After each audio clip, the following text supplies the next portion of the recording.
Back in the saddle. Wait, that was last episode. Back in the saddle, okay? I'm gonna spare you the usual apologies, the usual excuses and excuses, because you know by now, why I'm at where I'm at, you know why my release schedule is all over the road, you know why I'm the worst, aspiring podcaster of all time, completely undedicated to any, timetable or content consistency. It's because of this tour. And if you know me, and if you've been paying attention, why it's got even worse is because the tour is coming to an end. We are in the final stages, the final days, the final countdown, if we can get the licensing for that. We are ticking away the hours that I am to be still here in Canada, specifically Toronto. There's a few more legs and steps and skips and jumps before we find ourselves back on our leather couch in Rome, but this leg, this part, this continent is without doubt coming to an end. So it's all on and popping, everything's firing in all directions, and so I will spare you those excuses that I've just listed you off. But that's what's up. And of course, that lends the mind and tends the thoughts towards saying goodbye and wrapping it up and leaving with a good impression, seeing everybody before you go. And I again, to list a whole bunch of things I'm not going to do right before I do them, I'm not going to rehash my award-winning episode on goodbyes and how I feel about them. Because the beauty of the internet is that episode's always there and you can go back and enjoy it anytime you like. And you can specifically point out if I repeat myself at all. So please do in the comments below. But yeah, I won't be rehashing that episode on goodbyes. Instead, this episode is sort of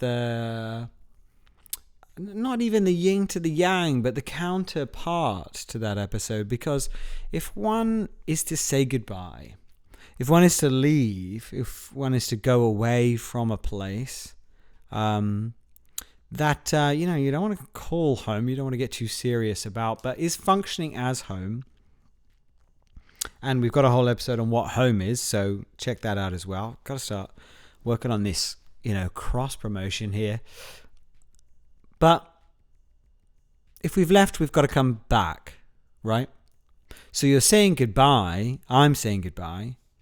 But that's because I'm going to be saying hello when I'm going back there. I mean, if you thought that I had issues to discuss on saying goodbye, and you know that I did, you know that I had wonderful issues, illustrated perfectly, and even the anecdotes, oh my days, some of the best. Some of my mum's favorites are the anecdotes from that episode, because they include her and they show how much of a terror I was. But there's a whole episode on that and all my emotions and the complexity of them surrounding that. So if you thought that it stopped there, I mean, wow. What were you thinking? You had no idea what was in store here, because we go to the next level when we consider saying goodbye to go back. Because you want to do all those things about wrapping up, right? And tying neat bows onto your relationship so that you can feel good about the next time you see that person. But you're also going to find out imminently what happened to all the things you left behind. And I mean everything. Like, did my plants survive? Have they been watered okay? Did anybody break any bowls? plates while I had sort of people staying in my place? Did the plumbing fail in the meantime? Is my PlayStation still there? Did it get robbed? Don't think so. People are staying there. I'm pretty sure I didn't get robbed. But what's Rome like? Has anything changed? Is there a new place on the street? Is somebody else closed down? I mean, I know you may think that 6 months is a short time, but a lot can change, and ever rapidly, as we've discussed in these days and times, and has been, much highlighted. Life is moving increasingly rapidly, especially in cities, especially in regards to business. So why wouldn't things have shut down and opened and closed in the time I've been gone? What else has changed, And what else is going to change about me being back there? One of my favorite feelings in the world is, one of my favorite feelings as a kid was coming back from vacation and stepping into your room, the most familiar space in the world, one could argue, but stepping into that room one more time, or once again, after you've not been in it, and experiencing that moment of strangeness and unfamiliarity. Just seeing things almost like with a fresh eye, right? But every corner of this space. This is your space. This is your apartment. This is your house. This is your bedroom that you're looking at. And it's taken is a little bit of distance, a little bit of time, and a little bit of getting familiar with maybe another space, the Airbnb or your friend's place or wherever you are. For me, it's been a whole series of different places. And I've got used to each of them and spent different amount of time at different places, right? But I'm always on to the next, onto the next, onto the next. And here I am contemplating going back to the first. And I know that there's going to be that moment of feeling like you're stepping in it for the first time. And seeing it through fresh eyes and maybe a newer kind of perspective. Maybe there are things about the place you've been that you liked and preferred. And you come back and you're like, that kind of sucks. But mostly it's going to be that feeling of, oh yeah. That comfort of getting back to it. The books on the shelf and the clothes in the wardrobe and, the particular space of your bathroom and the particular view from the window. Maybe you see things you didn't notice before. And yeah, I used to, as we would leave vacation, family vacation when I'm a young man, I would think about this almost as we start packing, how cool that was going to feel to be back in my bedroom and see it with this like outsider's view. I used to think about how exciting it was going to be to get back home and open all my mail. And I don't know why I got that impression, because what post was I getting as a kid, right? I don't know. Lego magazine. And I don't know what other publications I was receiving at this time. Probably just trash mail and stuff. If I think about it, I think I liked getting the whole batch of mail and going through it and sorting it out for everybody. And again, how much do you receive in 2 weeks? But it's such a vivid moment of excitement for me, thinking packing up, putting away my swim trunks, thinking about the journey home. But most of all, that moment, stepping in the front door, the smell of your house, which you can't smell on any given day because it surrounds you and it's part of your life and part of your constant existence. But you just step away for a little moment, you come back, it's the first thing that hits your nose. And, you feel a whole new appreciation. You feel a whole new angle on it, right? And you actually gain something. You gain those that outsider's perspective, you gain that new appreciation. There's a positive and growing experience that you have with this place that's so incredibly familiar. And so that's why it's nice to get away, and then it's nice to come back, right?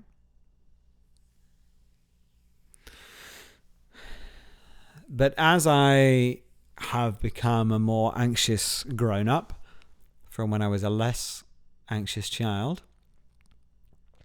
what I've thought about more and more, and I think I'm better at this now, but what I think about a lot is what I miss out on while I'm away. You know, the fear of missing out, but on a very grand scale. And of course, that gets grander as you go away for longer. Like this time, like I say, I've been away for 6 months. But what happens when you go to uni for a year? What happens when you move to a different country? Done that as well. What do people do in the place where you've left when you're not around? And what does that mean? It means they've been busy living their lives, and that's great news, obviously, for them. But for you, you've missed out, and potentially you've missed out on something big and exciting and a fundamental change, or an exciting moment, or an in-joke, or something about a relationship might have moved forward. And that can happen. That can happen in 2 weeks. That can happen on that vacation. Somebody can break up with somebody else and move out of there and, you know, break their leg and whatever. You know, momentary and monumental things can happen, and then they just so happen to happen while you're away. And then you weren't there. You missed them. So have you missed out on something that may come to be fundamental and important? Like, whilst you were doing your thing and living your life over there, what were they doing back home? And have things changed so much as a result of that changing that you've lost something?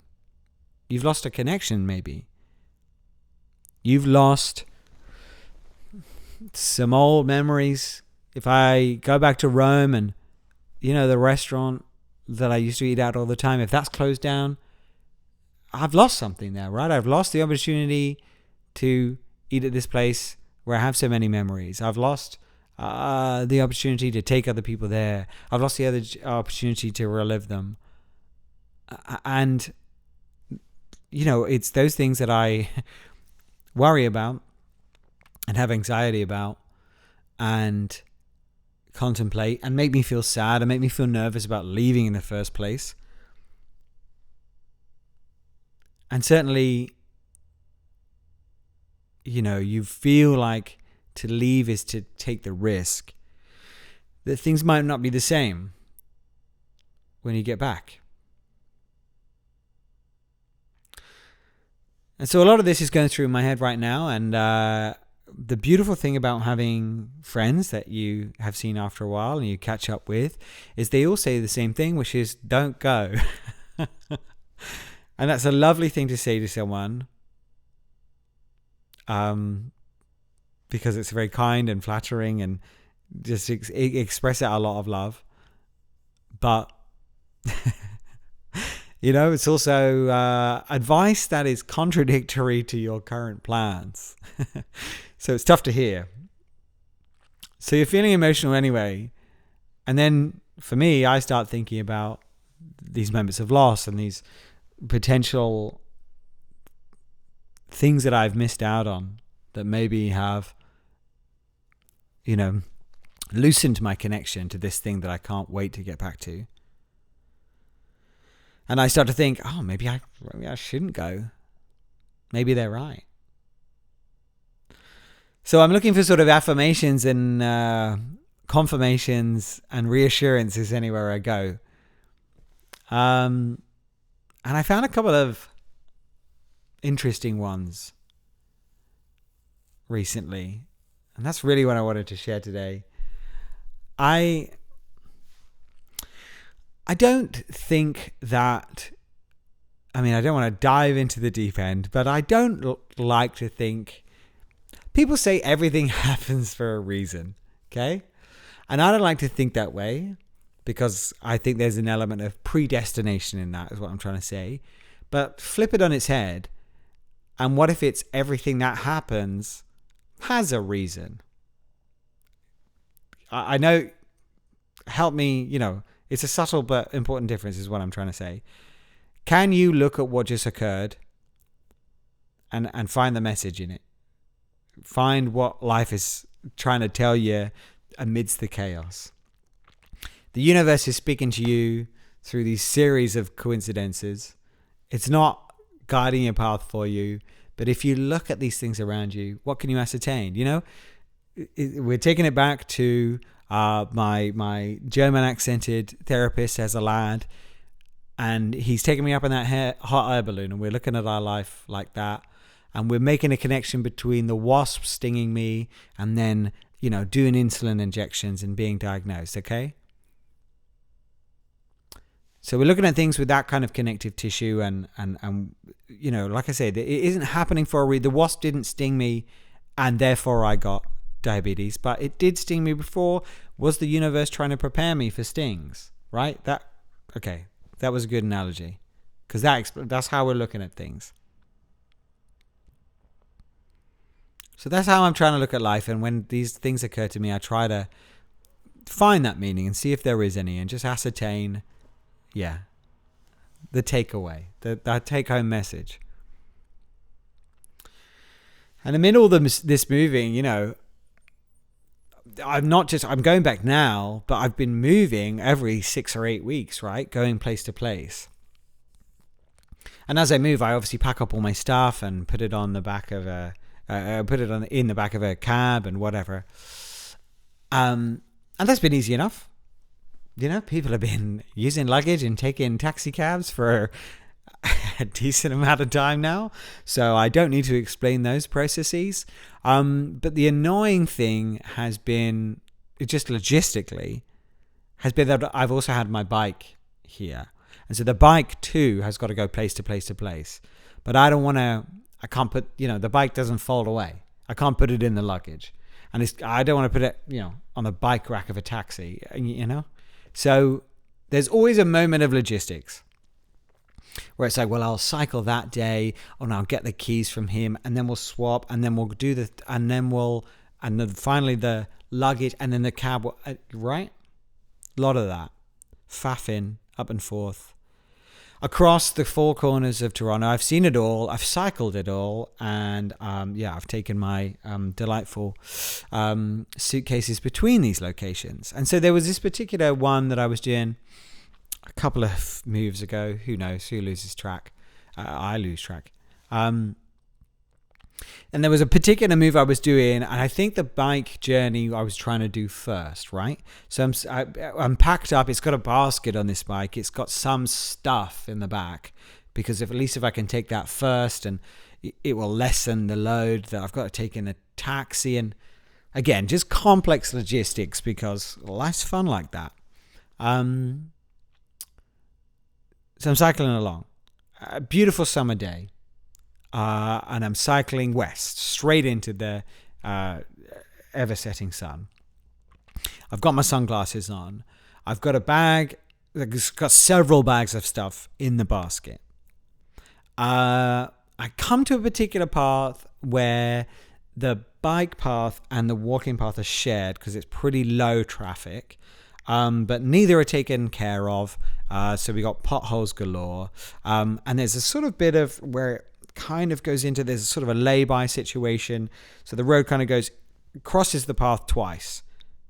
And so I'm potholing and coming on and off a little bit of a curb, and trying to swerve out the way of pedestrians, and trying to manage the load of my first shift of a move all in one go. And I think that I successfully do it. And as I'm doing this, just one particular bit of the path, as I say, I think with great aplomb, avoiding all these obstacles, there's a runner coming the other way. So again, that's the adding to the challenge. I'm like, a little bit of maneuvering, just trying to I can't get on the road at this point. It's way too heavy. So I'm doing what I can on the path. And my stuff's bouncing around in the basket as I'm doing this maneuvering, and this runner's coming towards me. Again, I think I've negotiated it all until I kind of hear a klonk. I'm like, oh, well, that's not a great sound. Pull to my, turn around, and the runner now, he, having passed me, is now walking back towards me, and he hands me my glasses case. Now, you've seen me wear my glasses, but at this point, I'm wearing my sunglasses. So he hands me my glasses case, which has clearly fallen off the back of my bike. I'm like, oh, thank fuck for that, because I love these glasses. I would say they make up a decent part of my self-image, mentally and physically. And they also cost a shit ton, and I just can't afford to replace them. So the fact that this guy's like picked them off the road and handed them to me, I'm just like, bro, mad respect. Like, obviously I would have got them myself, but it's all good. Love that. So I'm feeling really good. Okay, I've tossed these things out the back, cronked them on the ground. This guy saved the day. I've maneuvered the path. I haven't got far to go. The rest of the move goes off. No whackers. It's all good. Except I get in the door at the next apartment, unload my stuff, splunk this down, that goes there, off the bike, clip it off, lock that guy up, take my sunglasses off, step inside the building, open my glasses case to change glasses, and there's nothing in the glasses case at all. I am holding an empty glasses case, and I am holding my sunglasses in my other hand. That means these precious babies I do not have. My beloved, spectacles that have just trustfully got me through so much, for which I have no replacement, potentially at that stage, which would cost me so much to replace. They're gone. So let me ask you, where do you think they were? Do you think they were back in the apartment? And when I'd put on my sunglasses, the first apartment, and when I put on my sunglasses, I'd never put my other glasses on. Do you think they were there? Do you think they were somewhere else altogether? And I'd left them way behind in the apartment, or like on somebody's desk, or, I'd already taken them off when I got to the new apartment and put them to one side. Well, that wouldn't be a bad guess, because I do behave like that, and I'm very bad with leaving small objects around the house. So that's a great guess. So, I give you credit for that guess. Guess number 3. Did the runner steal them? There was a brief moment between klonk and handoff. Did he just nab them? Did he just slip it open, see these exquisite frames, and think, oh my God, finally I can make it big by selling these boys off? And he just walked out with them? Guess number 3? Or guess number 4? Did they somehow relieve themselves from the confines of the glasses case, in between themselves, fallen from the basket of the bike, and this, lycra-clad man picking up the glasses case from the ground? Is there some way that they fell out and are loose, and he gave me back what he thought was a full glasses case, but even he didn't see them get thrown around? And in that case, where are they now? And what state are they in? So I'm panicked, right? I'm freaking the heck out, because my guess was it was number 3. He stole them. No. It's feeling more and more sure that if it's not the first one, and they're not all the way back at the apartment, then it might be that they're just lying on the ground.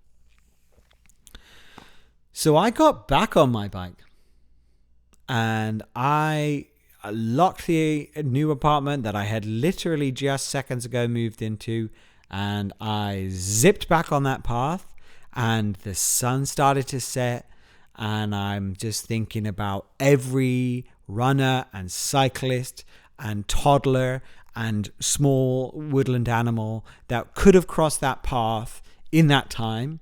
I'm thinking about the fact that the path is crossing a lay-by, so potentially a bunch of cars could have come by in that time. And I'm thinking about the tires of some Jeep just crunching my most beloved item of, I guess clothing or accessory.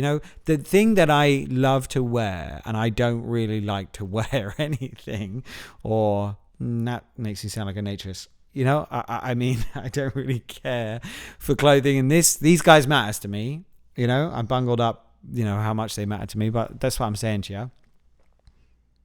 And I'm just thinking about them, the glass shattering, the frames twisting under the tires of, some yummy mummy fucking vehicle. And so I'm panicked, and I'm sweating, and it's hot out. And I've had to keep my sunglasses on because of the only prescription anything that I have still available, but the sun is going down, so now my visibility's I finally turn the corner, and I reach the spot.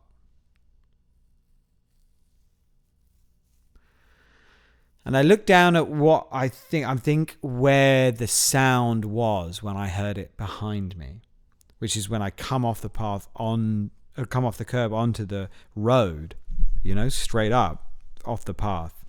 And so that's, I'm looking around for splinters of glass and twisted, metal frame. I don't see anything. I'm glancing around. I get the flashlight out on my phone, throwing it around. And suddenly I see just the flash of gold off the edge of the rim. And I think, oh no. I think this is it. I think I found them, and here they are. Like, they're just off the path, just among the grass. So I'm thinking, oh shit, they've just been caught up in a tire, rent apart, and tossed lightly off the path, off the road, and in the grass here. My entire, income for that month is resting on the fact that this is going to be the case. I'm reaching down into the grass. I'm just thinking what an idiot I am, how I should have done something else. I should have packed it better. And I pick out of the grass this pair of glasses. Completely unmarked. Completely unharmed. Totally intact. As if nothing had ever happened. As if they had been placed softly in the grass by someone who cared a lot. Someone who found them and saw what they mattered to somebody and rest them on the grass as if it were a sort of velvet cushion for presenting the crown jewels. But they were just far enough back that maybe that wasn't a person, and maybe they really just bounced out of the case like that and somehow didn't shatter and somehow didn't bend and somehow didn't land directly in the footfall of everybody else, just nestled here where they would never be bothered until I came back and I found them, and they were exactly as I left them. And I obviously wept like a little baby because I had saved myself several $100 to $1,000 on prescriptions, and also a decent amount of time not being able to see unless there was brightly lit areas, but also because I'd lost something vital to me, important to me. And I imagined my life without it and how much worse it was about to get. And then with just as much happenstance and circumstances in leaving, they were still there. And all I had to do was live through, a little amount of intense stress and just retrace my steps and go back and find them.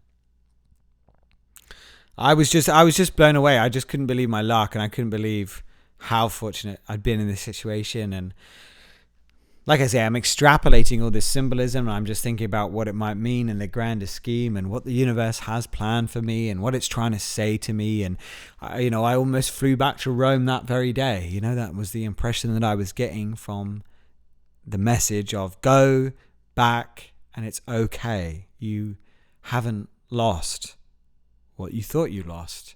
It will still be there when you return.